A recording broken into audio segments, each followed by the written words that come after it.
Paul Durso here, Insight Folios. In today's video, I want to go over one thing that came up in a conversation I had last week, and it's specifically dealing with the different types of financial advisors that are in today's society. Now, there's really two types of financial advisors I want to go over with you, and then there's really three things that you need to really consider when understanding these two types of financial advisors.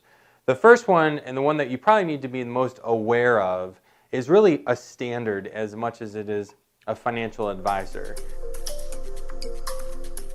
So it's called the Suitability Standard, and the Suitability Standard is nothing more than advice that needs to be given that's suitable. Now, this standard was changed this past summer, and now it's called the Best Interest Standard. Okay? It sounds so good, the Best Interest Standard. So if you hear that, and an advisor says, well, I'm underneath the best interest standard, which means I have to give advice that's in your best interest, it shouldn't necessarily give you the warm and fuzzies, although it sounds like it should. But the reality is it's still that same old suitability standard, which means as long as I give advice that's suitable, I'm okay.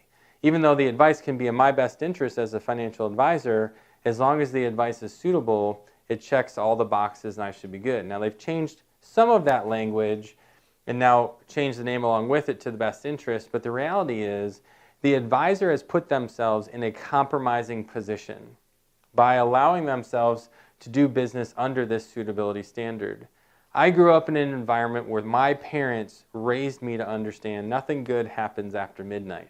When I was younger, it was nothing good happens after 9 or 8 or whatever, but as I got older, I firmly believe, like I was taught, that nothing good happens after midnight, for a lot of different reasons.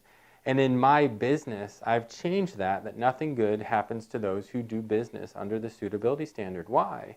Because they have the ability to compromise what they believe or compromise good advice or bad advice because they might get paid one way or the other.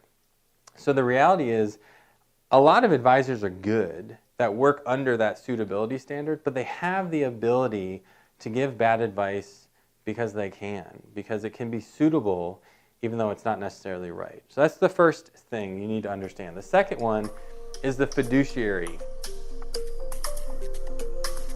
The fiduciary is somebody that has to give you advice that's in your best interest. Now, where this really came from is the fiduciary really only charges a fee. Okay?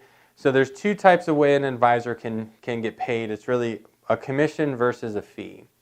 This area up here predominantly would be structured underneath this commission or commissionable product, where you could give one advice, give this product, or another one, give that, and there's varying fees and ways they can make money, and that's why that can be construed as very bad, because they can be motivated to take the higher commission product because they get paid more, and it's just suitable advice.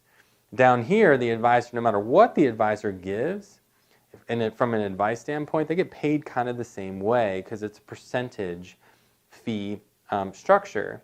So it's changed the model a lot. So the advisor wants to put their best foot forward because it doesn't really matter. They're not going to get more commission or more fee if they give this advice versus that advice. They truly want your best interest at stake because they get paid the same no matter what. So the reality is this situation is kind of a across-the-board way they get paid versus this situation where if they recommend one product over another, there could be a variance in how they get paid. So if you're me, I'd want somebody that's a fiduciary. Our firm, we're all fiduciary advisors. We don't want to find ourselves in a compromising situation, like nothing good happens after midnight, where the reality is we don't want the ability to be in that compromising situation where we can give advice that pays us more.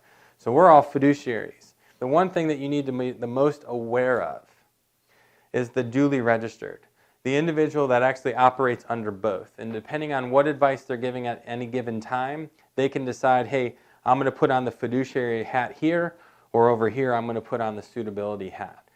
The best way you can do to basically cut through this is ask this one question.